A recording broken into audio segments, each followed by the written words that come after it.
Hey, I'm Greg. And I'm Jimmy. And Honda Racing F1 have asked us to show you exactly how their master engineers achieve energy saving as big as this.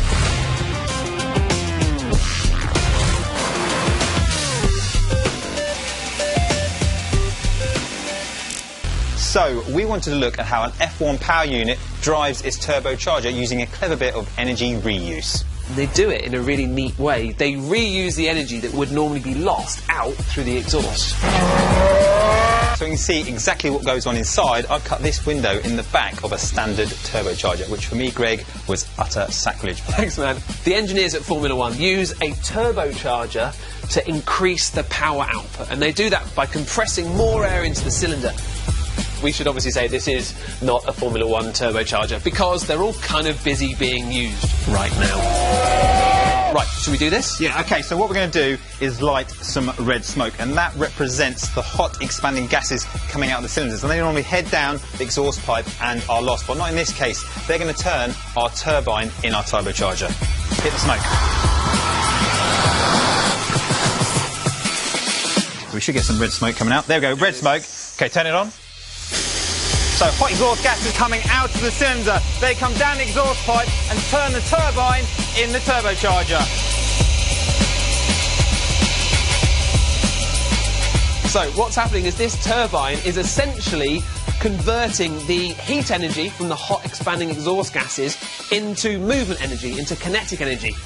And we can use that in two ways. The first is that it can go through and charge up the NGUH, one of those motor generator units that we talk about on the other episodes. And the second is it drives this, the compressor. The compressor is connected from the turbine through a small shaft which drives another little metal fan. And that sucks air into the compressor, compressing it, forcing it up and back into the cylinder, giving it more power. And it looks something like this, like the blue smoke. Put it. OK, turn it on. So that's the blue smoke, or the oxygen in the air from the environment. When the compressor's running, it sucks it in, compresses it, forcing it up there and into the cylinder, giving that engine a lot more power. It's beautifully simple. The turbocharger's compressor compresses more air into the cylinder, which of course puts in more oxygen, reacts with that fuel, gives us a lot more power.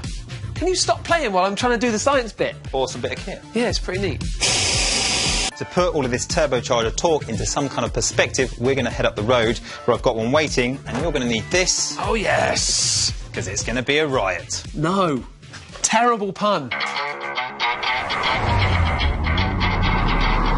OK, so we're going to be using this to show you how much energy can be regained from the exhaust gases, which are normally lost. You all right, Greg? Yeah, I guess so. I'm up for a challenge in the name of science. Let's see what happens. You're going to be fine, chap. Yeah, thanks, buddy. Right, this is Pete's fire engine, and it's got a turbocharger. And just like a Formula One turbocharger, it's powered by the exhaust gases. Isn't that right, Pete? Now, the turbocharger's compressor is connected to the engine, and that powers the hose. Isn't that right, John? It is. Greg, go and stand yourself over there. OK, let's do this. Because first, I've disconnected the turbocharger so we can see what difference it really makes.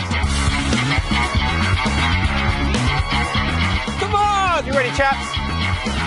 Hose him down. What's that? Rubbish! He's a lucky boy. Turbocharge it up! Come on, hit me! John's jet of water just went 33 metres. Not enough distance to hit our target, Mr. Foot. So this time, I'm going to reconnect the turbocharger, and I promise you, I'm going to get him wet. This time, Mr. Foot is going to get it. You ready again, chaps? Let him have it.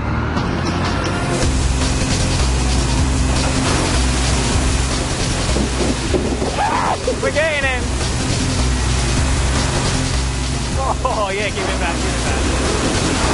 Smashing him, completely smashing him.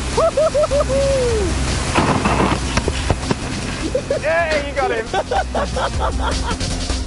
The turbocharger's compressor is delivering a lot more power to the hose, increasing the force behind the water, sending it a lot further. It's now going about 50 metres and hitting my target spot on. You all right, Greg? That was awesome. It was good, huh? I'm a little bit down, I'm not going to lie. Pete and John's fire truck is using the expelled exhaust gases to power the compressor inside the turbocharger. That's forcing more air into the cylinder, increasing their firing distance by 50%. Now, in Formula 1 cars, by adding in that turbocharger and the compressor, it means the F1 teams can actually generate up to 400% more power than they would do if it was just the ICE, the internal combustion engine alone. Now, if we did that setup with this fire truck, that would be the equivalent of well over 130 metres, which is a lot. Even though the new F1 requirements actually limit them to smaller engines, a 1.6 V6 engines, and with a lower maximum fuel cap. Ain't that right, buddy? It is. Revenge. Next time, we look at how the energy from braking can be captured and reused to give the drivers a boost. Typical.